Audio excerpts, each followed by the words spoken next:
So, hello and welcome along to day 2 of the World Leaders Summit here at COP26.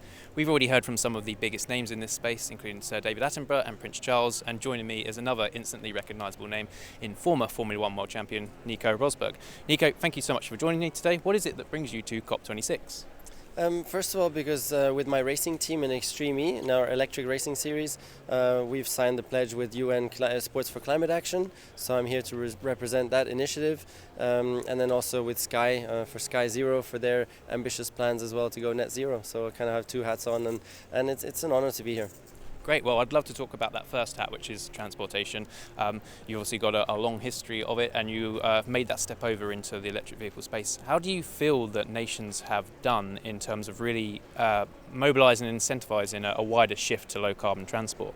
So transportation is, like, depending on which source you use, but around 17% of global emissions, and of which a large part is the cars that we're driving every day. So it's very important to electrify that, and electrification is the way to make it carbon free. And we're on course, but of course, as with everything, a bit too slow, and it's especially the infrastructure that's lacking, as we know in the UK as well. The cars have been a little bit too expensive so far, but now the price point is coming there. So it's really like hockey stick kicking off now, and that's fantastic to see, and it gives me a lot of hope.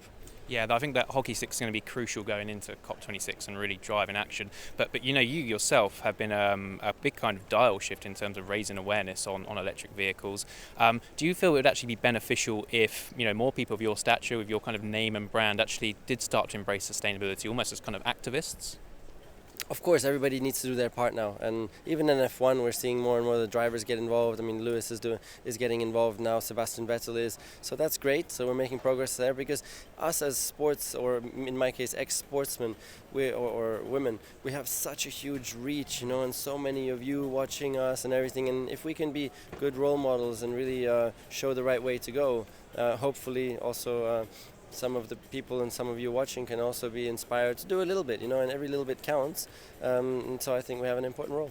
Yeah, no, you're right. Every little bit does help. Any kind of action you do does make a big difference. And COP26 is covering the entire sustainability spectrum. Transport's one aspect of it, but there's energy, there's nature, there's a just transition to net zero. Are there any kind of aspects of the climate action movement that you're hoping gets a real chance to have its kind of moment in the limelight at COP26? It really depends. I'm also a big fan of the food space, and the changes that are happening there. I really love how we're going meatless meat, and then fishless fish, so vegan fish in that sense. I find that very fascinating, and all of that again is really like making a lot of progress, and a lot of startups are involved in really innovating that space. So that's something I'm very interested in as well.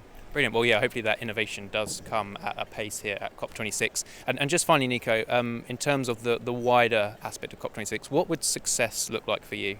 Well, success would be, for example, a firm agreement on how all countries come together to raise 100 billion a year for the fight against climate change. That would be a huge success. But unfortunately, the latest I hear is that there will be progress, yes, but until there's a firm agreement in place, we might have to wait until 2023. So that's still a while to go. Everything is too late at the moment, unfortunately, but progress nevertheless is welcome, of course, better than nothing. So that's something that I would like to see. And for me, it's also really great to be here, because I have my own sustainability event. It's one of the leading events down Europe, actually, and our flagship is in Berlin, and we've got London coming up. We're going international, so we've got London at the end of this week, Thursday, Friday. It's called Green Tech Festival. So I'm also meeting a lot of people here, networking in preparation for my own event at the end of this week. Well, it sounds like an incredibly busy day for you. It's an incredibly busy day for COP, so I will let you carry on with it. But Nico, thank you so much. Thanks a lot.